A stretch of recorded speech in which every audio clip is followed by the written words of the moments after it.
ओम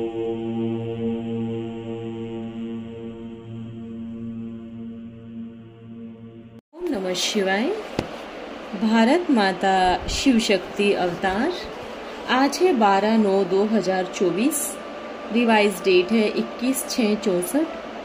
प्यारे बच्चे, हीरे जैसा जन्म यह है क्योंकि इस समय ही तुमको सारी प्रॉपर्टी मिलनी है। तुम बहुत ऊंच सेवाधारी हो। तुम भारत को स्वर्ग बनाए राज करते हो। तुम भारत के लक्की स्टार हो। गीत है आने वाले कल की तुम तकदीर हो। ओम नमः शिवाय। शिव बाबा कहे बच्चों प्रति, बाबा भी निराकार, बच्चे भी निराकार ही हैं, परंतु यह जो साकारी चोला लिया है इनसे पाठ बजाना है। ऐसे पाठ बजाने वाले बच्चों से बाबा कहे अब देही अभिमानी बनो, अपने को आत्मा निश्चय करो। ऐसे नहीं कहो अहम आत्मा सो परमात्मा, हम आत्मा हैं। ऐसे कब मत कहना, यह तो तुम बाबा को 84 के चक्र में धकेल देते हो। अपने को पिता समझ अपने को ही 84 के चक्र में धकेल देते हो। यह कहने से तुम रसातल में चले गए हो। बेड़ा डूबना शुरू हुआ, क्योंकि सन्यासियों द्वारा सुना है कि हम आत्मा सो परमात्मा, इसने ही तुम्हारा बेड़ा गर्क किया है। अब तुमको श्रीमत मिलती है। बच्चे जानते हैं 2 मत गाई हुई है। एक तो है श्रीमत भागवत, यानी भगवान के श्रीमत अर्थात बेहद पिता की मत। इन्होंने कृष्ण को नाम डाल दिया है, वह तो रोंग है। कृष्ण को पिता नहीं कह सकते। पिता होते हैं 3। एक ऊंचे ते ऊंच परम पिता परमात्मा आत्मा का पिता।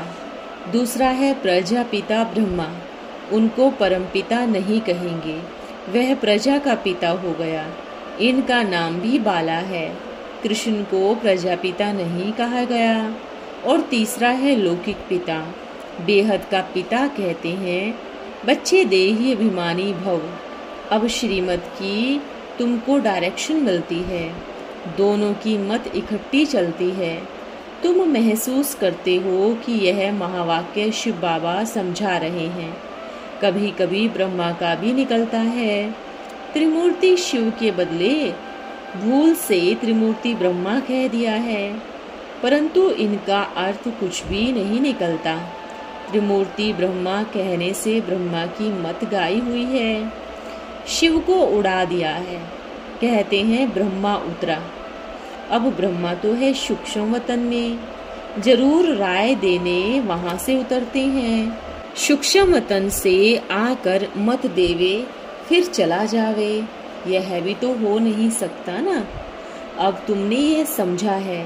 प्रजापिता ब्रह्मा, इनको व्यक्त ब्रह्मा कहा जाता है। तुम अभी व्यक्त ब्राह्मण हो और अव्यक्त संपूर्ण ब्राह्मण बनते हो। फिर तुम सूक्ष्म वतनवासी बन जाएंगे। संपूर्ण ब्रह्मा संपूर्ण सरस्वती पास सूक्ष्म वतन में वही रहते हैं। वह विष्णु तो है ही युगल, 2 भुजा लक्ष्मी की, 2 भुजा नारायण की। अभी यह मत तो नामी ग्रामी है। भगवानुवाच, ब्रह्मा तो देवता हो गया, परंतु मत देते हैं प्रजापिता ब्रह्मा। इन बातों को अच्छी रीति समझना है। ब्रह्मा को मत देने वाला भी शिव बाबा है, परंतु नाम रख दिया है त्रिमूर्ति ब्रह्मा। वास्तव में त्रिमूर्ति में ब्रह्मा खड़ा नहीं कहलाया जाता, क्योंकि ब्रह्मा तो है पतित। इनको ऊंच नहीं कहना चाहिए, ऊंच रखना चाहिए शंकर को, क्योंकि यहाँ ऊपर में रहते हैं। विष्णु के 2 रूप लक्ष्मी नारायण फिर यहाँ आ जाते हैं। देव महादेव कहा जाता है ना, तो महादेव हो गया शंकर। बच्चे तो समझते हैं शिव है ऊंचे ते ऊंच। शिव बाबा फिर सूक्ष्म वतन की रचना रचते हैं। मूल बात है श्रीमत पर चलना। ब्रह्मा भी श्रीमत पर चल इतना नामी बना। मुरब्बी एक ही ब्रह्मा बच्चा है। शिव बाबा भी एक, ब्रह्मा भी एक है। प्रजापिता ब्रह्मा कहा जाता है ना, प्रजापिता विष्णु व प्रजापिता शंकर को नहीं कहेंगे। अब तुम प्रजापिता ब्रह्मा के सामने बैठे हो। बाबा कहते हैं, ग्रस्त व्यवहार में रहते अपने को आत्मा निश्चय करो, निरंतर मुझे याद करने का पुरुषार्थ करो। फिर है त्याग की बात। ज्ञान भक्ति वैराग्य कहते हैं ना, वैराग से त्याग होता है। सन्यासी पहले विराग दिलाते हैं। यह काग विष्टा समान सुख है। स्त्री नरक का द्वार है, नरक में गोता खाना पड़ता है, इसलिए हम घर बार छोड़ते हैं। सभी मनुष्य विकार में जाते हैं, इसलिए सारी दुनिया को नरक कहा जाता है। सब नरक के द्वार हैं। मेजॉरिटी कहेंगे सब विषय सागर में गोते खाते रहते हैं। तुम खुद कहते हो कि भारत सतयुग में स्वर्ग था, नरक नहीं था। अब नरक के रहने वाले कहते हैं हम स्वर्गवासी थे। यह सब संगम पर ही तुम जान सकते हो। वहाँ यह पता नहीं होगा कि हम नरकवासी थे। अभी तुम बच्चों की बुद्धि में है। स्वर्ग में देवी देवता ही रहते हैं। प्राचीन भारत में प्योरिटी पीस प्रोस्पेरिटी भी थी। नरकवासी मनुष्य स्वर्ग स्थापन करने वाले शिव बाबा की महिमा गाते हैं। आप सुख के सागर शांति के सागर हो। उस बाबा से ही सेकंड में जीवन मुक्ति का वर्षा मिलता है। यह भी समझाया है। तुम शिव बाबा की गोद लेते हो, यह विचित्र की गोद। बाबा घड़ी घड़ी कहते हैं किसके साथ चल रहे हो? शिव बाबा साथ। वर्षा मिलना है ही उनसे। बुद्धि में शिव बाबा ही याद आता है। उनसे स्वर्ग के अथाह सुख मिलेंगे। तुम कहेंगे शिव बाबा के साथ चल रहे हैं। कोई नया मनुष्य कहेगा शिव तो निराकार है, यह ब्रह्मा है। तुम शिव बाबा के साथ फिर कैसे चल रहे हो? विचित्र है ना। तुम बच्चे जानते हो हम शिव बाबा के सन्मुख बैठे हैं। शिव बाबा का कोई आकार साकार है नहीं, वह निराकार इनके ही शरीर में आते हैं, यहाँ इनमें आकर बतलाते हैं। यह अपने जन्मों को नहीं जानते। तुम बच्चे भी नहीं जानते थे, अभी तुम जानते हो। बरोबर हमने 84 जन्म पूरे किए। 84 जन्म ही गाए हुए हैं। जब पहले पहले सतयुग में लक्ष्मी नारायण थे तो जरूर यह ही 84 का चक्र लगाते होंगे। और धर्म वाले तो बाद में आते हैं, वह इतने जन्म नहीं लेते। पहले आत्मा सतो प्रधान होती है, फिर पिछाड़ी में तमो प्रधान बनती है। तो यह है श्रीमद् भगवान की। ब्रह्मा को भी यह मत देते हैं, परंतु मुरब्बी बच्चा होने के कारण अच्छी रीति धारणा कर समझाते हैं। कब वह भी आकर समझाते हैं। कहते हैं बच्चे देही अभिमानी भव। शिव बाबा कहते हैं, ब्रह्मा पिताश्री भी कहते हैं देही अभिमानी भव। मैं भी देही अभिमानी बनता हूँ, बाबा को याद करता हूँ। अभी तुम प्रैक्टिकल में सन्मुख बैठे हो, वह है विचित्र। तुम तो चित्र वाले हो। सबको कहते हो हे भाई, हे आत्माएं, बाबा को याद करो। आत्माओं से बात करते हो, एक दो को सावधान कर उन्नति को पाओ। ब्रह्मा के तन द्वारा शिव बाबा कहते हैं, मुझ परम पिता को याद करने से स्वर्ग का वर्षा मिलेगा। इन भूतों के वश नहीं होना। पहला नंबर है अशुद्ध अहंकार, बॉडी कॉन्शसनेस छोड़ दो, सोल कॉन्शस बनो। भाई भाई को तो जरूर पिता भी होगा। ब्रदर्स सिस्टर का फादर तो हो गया ब्रह्मा, ब्रदर्स का वह फादर है। वह निराकार और यह साकार। हम सब असुर है ये निराकारी। फिर पाठ बजाने आते हैं। यह है श्री शिव भगवानुवाच। कृष्ण भगवान नहीं है, इनको ही प्रजापिता ब्रह्मा कहा जाता है। कृष्ण से ही जैसे कि ब्रह्मा ऊंच हो गया, इस समय ब्रह्मा कृष्ण के ऊपर है, क्योंकि कृष्ण की आत्मा जो सतयुग में थी वह इस समय 84 जन्म में बाबा के आए बने हैं। तो कृष्ण की आत्मा से यह अच्छी हुई ना, क्योंकि इस समय सेवा करते हैं। कृष्ण की आत्मा तो वहाँ सिर्फ प्रारब्ध भोगेगी। तो दोनों में कौन ऊंच हुआ? 84 जन्मों में पहला नंबर ऊंच या यह संगम वाला ऊंच? वास्तव में हीरे जैसा जन्म यह है, क्योंकि यहाँ तुमको प्राप्ति होती है। वहाँ ऐसे नहीं कहेंगे कि प्राप्ति होती है। इस समय ही तुमको सारी प्रॉपर्टी मिलनी है। तुम बहुत ऊंच सेवाधारी हो। तुम भारत को स्वर्ग बनाए राज करती हो। पतित भारत को पावन बनाए फिर उसमें राज करने वाले हो। तुम भारत के लक्की स्टार हो। भारत जो कंगाल महादुखी है उनको सिरताज महान सुखी बनाना है। सन्यासी भी पवित्र हैं, तब तो सब जाकर माथा टेकते हैं ना। यह सारी पवित्रता की बलिहारी है। इसलिए बाबा कहते हैं काम महाशत्रु है जिसने तुमको अपवित्र बनाया है। पहले तो इनको जीतो। मुझ सर्वशक्तिवान साथ जितना योग लगाएंगे उतना पवित्र होते जाएंगे। तुमने 63 जन्म विषय सागर में गोते खाए हैं। अभी यह तुम्हारा अंतिम जन्म है। अजामिल जैसी पापी गाए हुए हैं। एक सूरदास का नाम लेते हैं।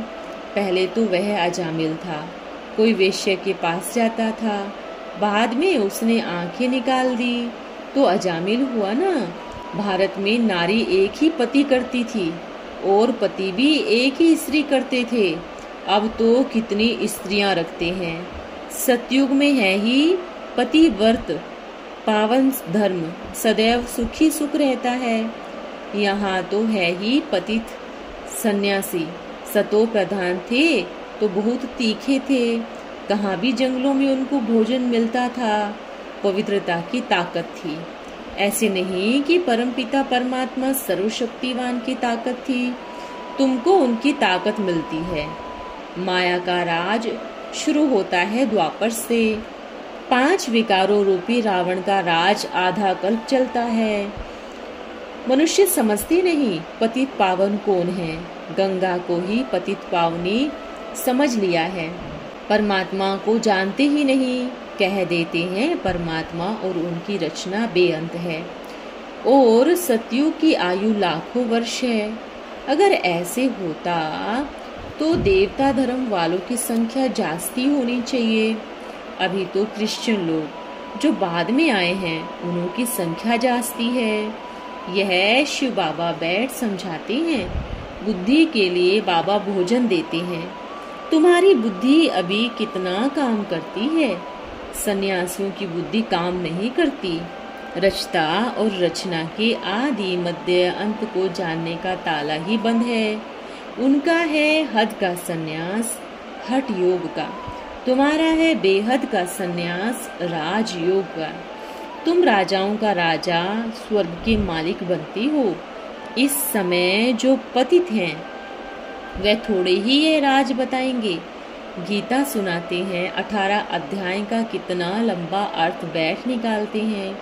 कितनी गीताएं बनाई है, सबकी अपनी अपनी मत है। गीता को समझ नहीं सकते। कृष्ण भगवान ही नहीं तो गीता को फिर समझे कैसे। बेसमझ के बनाए हुए शास्त्र बेसमझ मनुष्य सुनते ही रहते हैं, कुछ भी समझते नहीं हैं। अभी तुम जानते हो वह सब है भक्ति मार्ग के। 5 भूतों ने अजामिल जैसे पापी बना दिए हैं। नंबरवार तो होते ही हैं, एक जैसे तो होते नहीं। समझा जाता है बहुत अजामिल जैसे पापी है। शास्त्रों में लिखा है ना, द्रौपदी को 5 पति थे। अब कहते हैं शास्त्र लिखने वाला व्यास भगवान था। व्यास भी भगवान, कृष्ण भी भगवान, फिर भगवान तो बहुत हो गए। गॉड इज वन कहा जाता है। व्यास ने लिखा द्रौपदी को 5 पति थे। अभी कहाँ है 5 पति। पुरुषों को दूसरी स्त्री हो सकती है, हिंदू नारी कभी दूसरा पति नहीं करती। करके लाचारी बहुत दुखी हो पड़ती है, पालने वाले कोई नहीं रहता तो शादी कर लेती है। सो भी 5 कैसे करेंगे, वह तो व्यभिचारी हो गया ना, तो कितने कलंक लगाए हैं।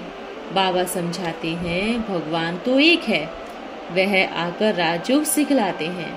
लक्ष्मी नारायण और उनकी डिनाइस्टी तमोप्रधान से सतोप्रधान बन रही है। वर्ल्ड हिस्ट्री ज्योग्राफी फिर से रिपीट होनी है। पहले पहले तो निश्चय चाहिए, बाबा हम तो आपकी ही श्रीमत पर चलेंगे और कोई की भी मत पर नहीं चलेंगे। तुम हो तो मनुष्य, परंतु चलते हो श्रीमत पर। बाबा तो हुक्म, जो आपकी आज्ञा, जो कहेंगे हम सब करेंगे और कोई की भी मत पर नहीं चलेंगे। तुम बच्चों की तकदीर जग रही है, तुम विश्व के मालिक बनते हो और सबकी तकदीर सोई हुई है। बहुत दुखी हैं। आदि सनातन भारत स्वर्ग था, अब नहीं है। तमो प्रधान पतित बन गए हैं। पतित पावन ब्रह्मा को नहीं कहा जाता, कृष्ण को भी नहीं कहा जाता। पतित आत्मा बनी है, उनको पावन करने वाला परमपिता परमात्मा शिव है। स्वर्ग में सबकी ज्योति जगी रहती है। दीप माला कहते हैं ना, अभी तो उजाई हुई माला है। बाबा कहते हैं यह मेरी आत्माओं की माला है ना, वहाँ सब पवित्र रहते हैं। अभी सब तमो प्रधान है, उजाई हुई माला है। फिर मैं वहाँ की माला बनाता हूँ, फिर विष्णु की भी माला बनाता हूँ। शिव बाबा बनाते हैं ब्रह्मा द्वारा। यह भी समझाया है ब्राह्मणों की माला नहीं बन सकती, क्योंकि कब आसमान पर चढ़े रहते हैं और कब फिर नीचे गिर पड़ते हैं। निश्चय बुद्धि से बदल संशय बुद्धि हो पड़ते हैं। आज पक्के ब्राह्मण हैं, औरों को भी आप समान बनाते हैं, कल शूद्र बन जाते हैं। शिव बाबा कहते हैं इसलिए ब्राह्मणों की माला नहीं बनती। तुम पुरुषार्थ करते हो रुद्र माला बनने, इसलिए योग लगाना है। योग पूरा होगा तो घट खुल जाएगा, मुरली चलती रहेगी, बुद्धि रूपी बर्तन पवित्र होगा तो धारणा भी होगी। बाबा को याद करने से ही तुम वर्षा लेते हो। तुम्हारी आंख वर्षे में चली जाती है। लौकिक पिता के बच्चे की भी वर्षे में नजर रहती है। कोई कोई बच्चे तो कहते हैं पता नहीं कब यह बूढ़ा मरे। अच्छा, बाप दादा की बच्चों को याद प्यार और नमस्ते। हम बच्चों की प्यारे बाप दादा को याद प्यार और नमस्ते। ओम नमः शिवाय। आज का वरदान है आकर्षण मूर्त भव। अगर अपनी व औरों की आकृति को न देख अव्यक्त को देखेंगे तो आकर्षण मूर्त बनेंगे। आकर्षण मूर्त बनना है तो आकृति को मत देखो, आकृति के अंदर जो आकर्षण रूप है उसको देखने से ही अपने से औरों को आकर्षण होगा। अब यही अव्यक्त सर्विस रही हुई है। ओम नमः शिवाय। प्यारे बाबा को बहुत बहुत धन्यवाद।